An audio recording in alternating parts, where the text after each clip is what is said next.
une mère, 4 enfants, une maison paisible et un cadavre sous un rocher dans le jardin. Ce que vous êtes sur le point de découvrir n'est pas seulement de la fiction. Pendant plus de 2 ans, Laurie Chavert a caché un horrible secret dans son jardin, prétendant que son mari l'avait abandonnée. Comment a-t-elle manipulé sa famille, ses amis et même ses enfants? Pourquoi le compte Facebook de la victime est-il toujours actif?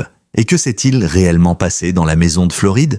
Restez à l'écoute jusqu'à la fin de cette vidéo pour découvrir l'enquête glaçante qui secoue l'Amérique. Abonnez-vous à la chaîne, activez la cloche pour ne manquer aucune information et laissez un commentaire. Que pensez-vous de cette histoire? Vos commentaires sont importants et chaque abonnement nous permet de continuer à révéler des vérités que beaucoup préféreraient garder secrètes. Êtes-vous prêts? Commençons. Un quartier paisible, une famille ordinaire, en apparence Clermont, Floride. Un quartier résidentiel comme tant d'autres dans le sud des États-Unis. Maisons bien alignées, jardins entretenus, voisins souriants, une de ces communautés tranquilles où les disputes se règlent à voix basse, où les secrets sont bien gardés derrière les haies bien taillées. C'est dans ce décor, apparemment sans histoire, que vivent les Chavert. Michael, Laurie et leurs enfants. Une famille à l'image de leur rue, discrète, calme, normale, du moins en apparence. Michael Chavert est technicien chez Disney. Un travail qu'il exerce depuis plusieurs années avec passion et sérieux. Il fait partie de ceux qu'on appelle quand une attraction se bloque, quand un système électrique dysfonctionne. Il connaît les dessous du parc comme sa poche. Ce n'est pas un homme qui aime se mettre en avant, mais il est apprécié pour sa rigueur, sa gentillesse, sa constance. À la maison comme au travail, Michael incarne la stabilité. Il est de ceux sur qui on peut compter. Un homme fiable, simple, attentionné. Laurie, elle, est mère au foyer. Moins connue dans le quartier, elle participe peu aux événements communautaires. Elle est polie mais distante, peu souriante, rarement chaleureuse. Elle emmène les enfants à l'école, fait les courses, tient la maison. Aux yeux des voisins, elle est simplement réservée. En réalité, ceux qui l'ont connue dans sa jeunesse parlent d'une personnalité plus complexe. Née en 1982, Laurie a grandi dans une famille modeste où les émotions étaient absentes et la rigueur omniprésente. Un père autoritaire, une mère froide et une éducation fondée sur l'obéissance plus que sur le dialogue. Cette atmosphère a forgé en elle un paradoxe, une soumission apparente doublée d'un besoin de contrôle profond. Très tôt, elle a appris à ne rien montrer, à contenir ses émotions, à manier le silence comme une arme. À l'école, elle ne se distingue pas particulièrement, ni brillante, ni marginale. Elle traverse le système scolaire sans vague, presque invisible. Mais dans l'ombre, elle développe une capacité étonnante à observer, à comprendre les autres et à manipuler en douceur. À la différence de Michael, dont les traits de caractère sont clairs et constants, Laurie est plus insaisissable, plus fermée, parfois déroutante. Ils se rencontrent au début des années 2000. Michael tombe immédiatement sous le charme. Elle représente pour lui une femme différente, mystérieuse, posée, stable. Pour Laurie, l'intérêt est plus pragmatique. Elle voit en Michael un homme fiable, capable de lui offrir ce qu'elle a toujours recherché. Une maison, une sécurité, une vie tranquille. Le mariage suit rapidement. Michael est amoureux, prêt à tout pour faire plaisir à sa femme. Il construit leur maison, accepte de faire des concessions, abandonne même certains de ses loisirs pour consacrer plus de temps à sa famille. La vie semble parfaite. 2 enfants naissent, un garçon et une fille. La maison est bien tenue. Michael travaille dur, ramène un bon salaire. Laurie s'occupe des enfants, gère le foyer. De l'extérieur, c'est l'image typique du rêve américain. Mais à l'intérieur, les choses sont différentes. Très vite, Laurie prend le dessus dans la relation. Elle gère les finances, décide de tout. Elle critique souvent son mari, le juge trop mou, trop gentil, sans ambition. Michael, lui, encaisse. Il n'est pas du genre à s'énerver. Il tente de désamorcer les tensions, minimise les conflits, souvent au prix de sa propre dignité. Plusieurs proches notent un changement. Il paraît plus triste, plus fatigué, moins joyeux qu'avant, mais comme toujours, il ne dit rien. Laurie s'isole, elle passe de plus en plus de temps sur son téléphone, sur les réseaux sociaux. Elle commence à sortir seule, parfois tard, le soir. Elle évoque vaguement des balades, des moments pour souffler. Elle se plaint de Michael auprès de ses amis virtuels, le décrit comme un poids, un mari médiocre. À la maison, les disputes deviennent plus fréquentes, plus froides, plus venimeuses. Pourtant, personne ne se doute de rien. Le couple continue à apparaître ensemble à certains événements scolaires. Les enfants sont bien habillés, polis, la maison est propre. Les voisins les saluent avec sympathie. Rien ne laisse présager le drame qui se prépare. En novembre 2015, tout change. Michael cesse subitement de donner des nouvelles. Il ne répond plus au téléphone, ne se présente plus au travail, ne contacte plus ses amis ni sa famille. C'est Laurie qui, la première, alerte. Selon elle, Michael est parti, volontairement. Il aurait quitté le foyer, lassé de sa vie, de sa femme, de ses responsabilités. Elle prétend qu'il est parti pour la Géorgie ou un autre État, sans laisser d'adresse. Elle affirme qu'il ne veut plus être contacté. Mais rapidement, des incohérences émergent. Les proches de Michael trouvent un suspect qu'il ait laissé derrière lui ses bottes préférées qu'il utilisait tous les jours. Son portefeuille est toujours là, ses affaires personnelles aussi. Surtout, son compte Facebook reste actif. Des messages sont postés, laconiques, froids, impersonnels. Des « tout va bien, je vais bien, ne vous inquiétez pas ». Mais aucun appel, aucune vidéo, aucun mot à ses enfants. Et ça, ce n'est pas Michael. Malgré les doutes, Laurie maintient sa version. Elle prétend qu'il l'a abandonnée. Elle se positionne en victime. Peu à peu, elle commence à refaire sa vie. 1 an après la disparition, elle se remarie avec Travis Filmer, un homme rencontré en ligne. Elle aura avec lui 2 autres enfants, une nouvelle famille, dans la même maison. Et toujours, pas un mot de Michael. Pas une enquête sérieuse, pas de corps, juste ce silence étrange, ce compte Facebook qui continue à parler pour un homme que plus personne n'a vu depuis des années. Jusqu'à ce que quelqu'un ose poser la question. Et si Michael n'était jamais parti? Et si le mensonge était plus profond, plus sordide que quiconque ne l'avait imaginé? Une dalle fraîche et un soupçon persistant, la vérité sous terre. 3 années s'écoulent après la disparition de Michael Chavert. 3 longues années durant lesquelles le silence continue de régner, couvert par les explications vagues de Laurie. Officiellement, il est toujours vivant, parti, fatigué de sa vie, lâche selon certains mots amers murmurés par Laurie à son entourage. Pourtant, cette version ne convainc jamais vraiment les proches de Michael. Son absence est trop absolue. Aucun appel à ses enfants qui l'aimaient tant, aucun message personnel, aucune trace d'une nouvelle vie, rien. Seulement de courts posts Facebook publiés à des heures étranges, toujours sans interaction réelle. Comme des leurres, des miettes numériques jetées pour maintenir en vie l'illusion. En février 2018, c'est finalement un ami d'enfance de Michael qui franchit le pas. Inquiet de n'avoir aucune nouvelle depuis plus de 2 ans, il contacte les autorités locales de Clermont pour demander ce qu'on appelle un contrôle de bien-être. Une démarche simple, administrative, qui consiste à s'assurer qu'une personne disparue depuis trop longtemps n'est pas en détresse, ou pire. Les policiers se rendent donc au domicile familial sans certitude, mais avec l'intuition croissante que quelque chose ne va pas. Ils arrivent à la maison que Laurie partage désormais avec Travis Filmer, son nouveau mari, et leurs 4 enfants. Ce qui frappe immédiatement les enquêteurs, c'est la présence d'une dalle en béton récente, juste à côté de la maison. Une large zone, cimentée, sans réelle fonction apparente. Pas de mobilier de jardin, pas de barbecue, pas de décoration. Juste une masse de béton, lisse, récente, presque incongrue. Les policiers posent des questions, mais Laurie se referme aussitôt. Elle refuse toute fouille sans mandat. Un comportement qui, loin d'apaiser les doutes, les renforce. La demande d'un mandat est déposée dans les jours suivants. Et le 9 mars 2018, les autorités reviennent. Cette fois, équipées de chiens détecteurs de cadavres et d'un radar pénétrant le sol. Les équipes de la police sont méthodiques. Le secteur est bouclé. Les enfants sont évacués, la maison est sécurisée, la fouille commence. Très vite, les chiens marquent un arrêt net devant la dalle, l'un d'eux gratte le sol gémissant puis s'assoit. Les policiers se regardent, le signal est sans équivoque.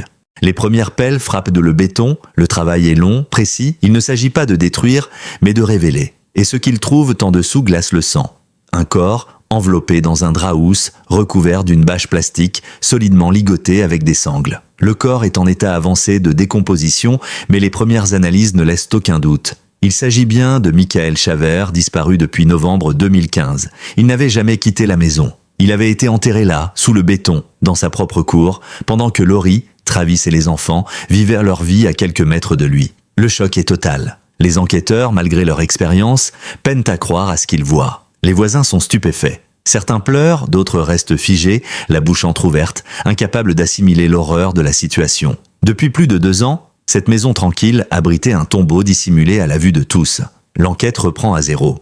Tout ce qui avait été accepté jusque-là comme possible, comme crédible, s'effondre. Les policiers fouillent l'intégralité de la maison, ils analysent les téléphones, les ordinateurs, les réseaux sociaux, et ce qu'ils découvrent dépasse de loin les soupçons initiaux. Laurie n'a pas seulement dissimulé le corps de son mari. Elle a organisé une mise en scène minutieuse pour faire croire à sa fuite. Elle a publié régulièrement sur le compte Facebook de Michael, parfois pour répondre à des messages de ses proches, parfois pour entretenir une illusion de normalité. Elle a utilisé ses cartes de crédit, vidé ses comptes, transféré de l'argent vers des comptes qu'elle contrôlait seule. Elle a même prétexté, auprès de certains membres de la famille, que Michael était désormais injoignable, qu'il voulait couper les ponts. Personne n'a osé la contredire frontalement. Personne n'a poussé plus loin, jusqu'à aujourd'hui. Les enquêteurs découvrent aussi que Laurie s'est remariée avec Travis Filmer en décembre 2016, soit à peine 1 an après la disparition de Michael. Elle a eu 2 autres enfants avec lui. Toute cette nouvelle vie, construite sur le mensonge, prenait place dans la même maison, à quelques mètres du cadavre. Pire encore, les enfants, tout jeunes, jouaient parfois près de la dalle, inconscients de ce qui se trouvait en dessous. Le dossier judiciaire se constitue rapidement. Les preuves s'accumulent, usage frauduleux des comptes, dissimulation de cadavres, fausses déclarations, escroquerie. Mais l'élément central reste bien sûr le meurtre présumé de Michael Chavert. Car désormais, tout indique que Laurie ne s'est pas contentée de cacher un accident. Elle aurait prémédité, ou au minimum couvert, un crime. Interrogée une première fois, Laurie nie toute responsabilité. Elle déclare être dépassée, affirme ne rien comprendre. Puis, sous pression, elle évoque une agression, un drame familial, elle change plusieurs fois de version. Aucun aveu clair, mais beaucoup de confusion. La justice décide alors de la placer en garde à vue, puis de l'inculper formellement pour meurtre au second degré, violence domestique et dissimulation de cadavres humains. Mais l'affaire prend un tournant encore plus troublant lorsque la défense de Laurie révèle une stratégie inattendue. Lors des premières audiences, ses avocats affirment que ce ne serait pas Laurie, mais sa propre fille, âgée de 7 ans à l'époque, qui aurait tiré sur Michael pour défendre sa mère lors d'une dispute violente. Un récit bouleversant, choquant et difficile à croire. Pourtant, la fille, désormais adolescente, viendra témoigner en ce sens lors du procès. Le procès, un théâtre d'ombre, et un témoignage déchirant Laurie Chavert, désormais inculpée pour meurtre au second degré, dissimulation de cadavres et violence domestique, entre dans la salle d'audience d'un pas ferme, presque figé. Elle porte une tenue sobre, ses cheveux sont tirés en arrière, et son visage fermé n'exprime ni détresse ni remords. Le procès s'ouvre en septembre 2024 sous haute tension. Les journalistes sont présents en nombre, les caméras interdites, mais les croquis judiciaires font rapidement le tour des réseaux sociaux. La salle est silencieuse, les bancs pleins, le public, la presse et surtout les proches de Michael veulent des réponses, veulent comprendre comment une femme a pu vivre pendant plus de 2 ans à quelques mètres du corps de son mari sans éveiller de soupçons. Dès les premières heures, l'accusation déroule sa stratégie. Une chronologie implacable basée sur des faits concrets et irréfutables. Elle rappelle les messages Facebook postés par Laurie en se faisant passer pour Michael, l'usage frauduleux de ses cartes bancaires, l'absence de déclaration officielle de disparition et bien sûr, la dalle en béton. Pour le procureur, tout cela constitue un plan réfléchi, mis en œuvre avec sang-froid pour faire disparaître un homme devenu un poids dans la vie de Laurie. Le mobile ? Une nouvelle relation, une volonté de contrôler la maison, les finances, les enfants et d'échapper à un divorce. Mais ce qui va choquer l'opinion publique, bien au-delà de la trahison, c'est la stratégie de la défense. Les avocats de Laurie font une révélation explosive. Ce ne serait pas elle, mais sa fille, âgée de 7 ans au moment des faits, qui aurait tué Michael. La version est la suivante. Une nuit de novembre 2015, Michael serait rentré chez lui dans un état de rage incontrôlable. Il aurait frappé Laurie, l'aurait jetée au sol, et dans un moment de panique, la petite fille aurait pris l'arme de son père pour défendre sa mère et tiré. Le tribunal est sidéré. Un silence s'installe dans la salle. Les regards se tournent vers l'adolescente, désormais âgée de 15 ans, qui s'apprête à témoigner. Le juge rappelle que la procédure est exceptionnelle, la jeune fille est protégée, mais son témoignage est jugé capital. Et elle témoigne. La voix tremblante, elle dit « Je me souviens qu'il criait. Ma mère était par terre, elle pleurait. Il lui donnait des coups de pied. J'ai couru jusqu'au tiroir, j'ai pris son arme, je suis sorti, j'ai crié. Il ne m'a pas regardé, j'ai fermé les yeux. Et j'ai tiré. » Ces mots résonnent dans la salle d'audience comme un coup de tonnerre. Le choc est immense. Des larmes coulent sur certains visages. L'image d'un enfant tuant son père pour protéger sa mère est insupportable. Mais immédiatement, l'accusation démonte cette version. Ce témoignage, selon eux, n'a jamais été évoqué durant les 3 années d'enquête. Jamais mentionné par Laurie lors des interrogatoires. Jamais corroboré par aucun élément matériel. Et surtout, aucune preuve ne montre que Michael Chavert était violent. Aucun dossier médical, aucun appel au 911, aucun témoin, pas même une trace dans les échanges privés. Tout le monde décrit Michael comme doux, calme, patient, y compris ses enfants, ses collègues, ses amis. Jamais il n'a levé la main, jamais il n'a crié. Alors l'accusation pose une question glaçante. Laurie aurait-elle manipulé sa propre fille? L'aurait-elle convaincue qu'elle avait tiré pour se protéger elle-même du procès? Une psychologue experte est appelée à la barre. Elle parle de l'influence que peut avoir un parent sur un enfant, du poids du traumatisme, de la mémoire altérée, des souvenirs confus. Elle explique comment un récit répété des dizaines de fois peut devenir une vérité perçue par un enfant. Surtout, dans un climat d'isolement émotionnel, les procureurs s'appuient également sur les éléments techniques. Selon les résultats médico-légaux, la trajectoire de la balle, la hauteur du tir, la position du corps, tout indique que le tireur était un adulte de taille moyenne, et non un enfant de 7 ans. La démonstration est froide, chirurgicale, elle laisse peu de place au doute. La défense, elle, tente de jouer sur l'émotion. Elle peint le portrait d'une femme battue, silencieuse, piégée dans une vie qu'elle ne contrôlait plus. Elle parle de peur, de désespoir, de survie, mais ces mots sonnent creux face aux preuves, car Laurie n'a pas appelé à l'aide. Elle n'a pas fui, elle a enfoui un corps sous son jardin et pendant plus de 2 ans, elle a entretenu l'illusion que tout allait bien.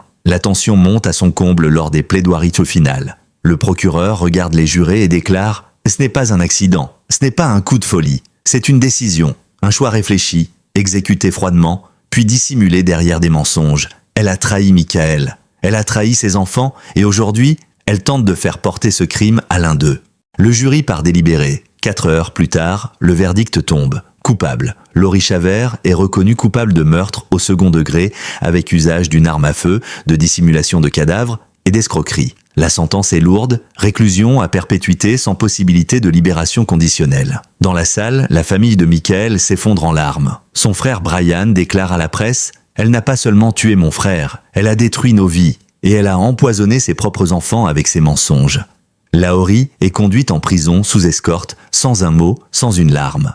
Cicatrices invisibles, enfance volée, quand la vérité détruite à jamais, le processus est terminé. Le verdict est définitif. Laurie Chavert, désormais reconnue coupable du meurtre de son mari Michael, purgera une peine de prison à vie, sans possibilité de libération conditionnelle. Mais si la justice a tranché, si les juges ont dit le droit, rien, absolument rien, ne pourra réparer les dégâts invisibles de cette affaire. Car au-delà du crime, c'est l'enfance de 4 enfants qui a été détruite. C'est une famille entière qui a été pulvérisée. Commençons par un quartier, toute une communauté qui reste aujourd'hui figée, sidérée, à chercher comment une telle tragédie a pu se dérouler, si près et si longtemps, sans que personne ne voie rien. Les enfants de Michael sont les premières victimes collatérales. Ils ont grandi dans un mensonge effrayant, dans une maison devenue leur prison mentale. Ils ont vécu au-dessus de la tombe de leur propre père, sans le savoir. Et pire encore, on leur a fait croire qu'ils les avaient abandonnés. Ce n'est qu'en grandissant qu'ils ont compris que les messages Facebook n'étaient que des simulacres, des leurs tapés sur un clavier par celle la même qui avait ôté la vie à leur père. Que reste-t-il lorsqu'on réalise que tout ce que l'on croyait vrai, tout ce qu'on nous a dit, était faux, que l'amour reçu était du contrôle, que la querurité du foyer était en réalité un terrain de guerre silencieuse? Ces enfants y porteront cette mémoire toute leur vie. Le poids du mensonge, le choc de la vérité, et la honte d'avoir été utilisée dans une mise en scène aussi sordide. Encore une fille, aujourd'hui adolescente, qui a témoigné au procès. Celle que Laurie a poussée au centre de l'affaire, lui faisant croire qu'elle avait tiré sur son père. Peut-on vraiment imaginer le poids d'un tel fardeau, d'un tel doute planté dans l'esprit d'un enfant? Comment retrouver la confiance sur soi, sur sa mémoire, sur sa propre voix après cela? Les services sociaux ont depuis pris en charge les 4 enfants. La fratrie a été séparée, placée dans des familles d'accueil sous surveillance psychologique étroite. Des suivis thérapeutiques lourds ont été engagés. Les spécialistes parlent d'un traumatisme cumulatif, d'un abandon mêlant, d'un mensonge, d'une manipulation psychologique et d'une confrontation précoce à la mort. Aucun d'eux ne pourra sortir indemne de cette histoire. Mais l'espoir pourtant réside dans la parole retrouvée. Dans le fait qu'un jour, ils ont été entendus, protégés, sortis du silence. La communauté, elle aussi, est sous le choc. Clermont, Floride, n'est pas une ville où l'on s'attend à voir une affaire aussi sordide surgir d'un jardin de banlieue. Les voisins, les enseignants, les amis, tous cherchent à comprendre comment une femme peut dissimuler un cadavre sous sa maison, continuer à faire des cours, à aller chercher ses enfants à l'école, à publier des photos de Noël. Le contraste entre la normalité apparente et l'horreur enfouie est trop grand. La glace, la distance. Il remet en question notre capacité collective à voir, à entendre, à intervenir. Cette affaire a aussi eu un impact plus large sur le regard que l'on porte sur les violences conjugales inversées, c'est-à-dire celles infligées aux hommes, car Michael Chavert, à bien des égards, était une victime silencieuse. Doux, attentionné, respectueux, il n'a jamais levé la main, jamais crié. L'encaustique. C'est toi. Et c'est sans doute ce silence-là qui l'a tué. Trop souvent, on attend des hommes qu'ils soient de forts, qu'ils se défendent, qu'ils sachent se faire respecter. Mais que fait-on de ceux qui choisissent la patience, la douceur, le compromis? Michael a voulu sauver sa famille. Je suis mort. Des associations locales, inspiration par cette tragédie, ont lancé des campagnes de sensibilisation. Des numéros d'aide pour hommes victimes de violences psychologiques ont été mis en avant. Car oui, des hommes peuvent aussi être humiliés, insultés, contrôlés, détruits par leurs partenaires. Le reconnaître ne retire rien au combat des femmes, bien au contraire. Cela élargit notre regard sur les dérives de pouvoir dans l'intimité. Et Laurie dans tout ça? Que reste-t-il d'elle aujourd'hui? Une femme sans expression, enfermée, isolée, refusant encore toute responsabilité. Elle n'a jamais exprimé de regret clair. Elle n'a pas demandé pardon. Durant tout le procès, elle est conservée droite, froide, presque absente. Ce mutisme, cette posture rigide ont renforcé l'horreur du récit. Comme si elle supposait, mais sans jamais dire les mots, comme si, bien après la condamnation, elle voulait garder le contrôle, ne rien lâcher. Juste un bout. Pour la famille de Michael, il n'y avait qu'un seul mot, se détendre. Ce n'est pas l'outil qui définit la victoire. Bonne chance. Il n'y avait personne là-bas. Le soulagement de savoir enfin ce qui s'est passé. Pour arrêter de bombarder votre esprit avec ces scripts. Pouvoir enterrer un frère, un fils, un père au coucher du soleil. Vous pouvez donc dire à votre enfant, ce n'est pas de votre faute. Il n'y avait personne là-bas. Allez à la chanson. Cette affaire a du sens pour nous rappeler un avertissement. Notre appel à ouvrir les yeux. Ne vous contentez pas de l'extérieur. Les gens ne croient pas que la violence a toujours des visages reconnaissables, des voix fortes, des coups clairs. Parfois, ils se taisent. Elles s'habillent comme des femmes modestes. Ils peuvent te présenter des informations de base sur les solutions sûres, le confort et les méthodes de planification. Michael Chavert est un homme bien, et c'est pour ça qu'il est mort. Sa gentillesse, sa croyance dans le couple, son désir de paix sont sa force, et puis sa faiblesse. Mais aujourd'hui, son histoire est connue de tous. Et peut-être qu'à travers elle, d'autres voix, d'autres souffles se sentiront capables de s'exprimer, de fuir, de demander de l'aide avant qu'il ne soit trop tard. Merci d'avoir lu cet article. Si ce témoignage vous a touché, si vous pensez que cette histoire mérite d'être connue, abonnez-vous à notre chaîne, activez la cloche pour suivre nos prochaines enquêtes et surtout, laissez-nous un commentaire en nous racontant votre propre histoire. Mais l'essentiel du problème reste le même. À bientôt.